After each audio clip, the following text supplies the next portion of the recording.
இப்போது புதிய அறிமுகம் ஆச்சி ஹோட்டல் சாம்பார் மற்றும் ஆச்சி இடிச்ச சாம்பார் 50 கிராம் ரூபாய் 20 மட்டுமே.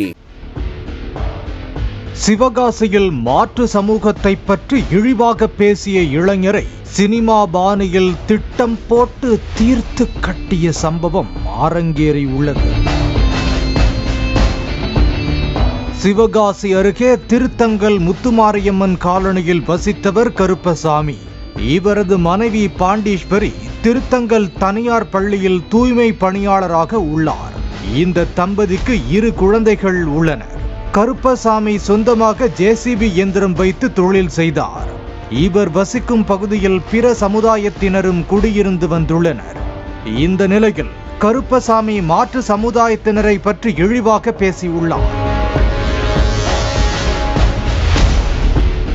இது தொடர்பான ஆடியோ வாட்ஸ்அப்பில் பரவி வந்துள்ளது. இதனால் ஆத்திரமடைந்த மற்றொரு சமுதாயத்தைச் சேர்ந்த இளைஞர்கள் சிலர் கருப்பசாமி மீது கோபம் கொண்டு எச்சரித்துள்ளனர். இதையடுத்து சமாதானம் செய்வது போல பேசிய ராமர் என்பவர் கருப்பசாமியை வீட்டுக்கு வந்து வெளியே அழைத்து சென்றுள்ளார்.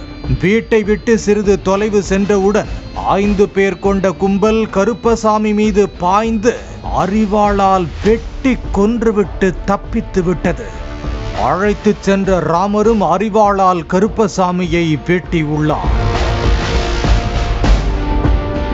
தகவல் அறிந்த போலீசார் சம்பவ இடத்திற்கு விரைந்து சென்று கருப்பசாமியின் சடலத்தை கைப்பற்றி உடற்கூராய்வுக்காக விருதுநகர் அரசு மருத்துவக் கல்லூரி மருத்துவமனைக்கு அனுப்பி வைத்தனர்.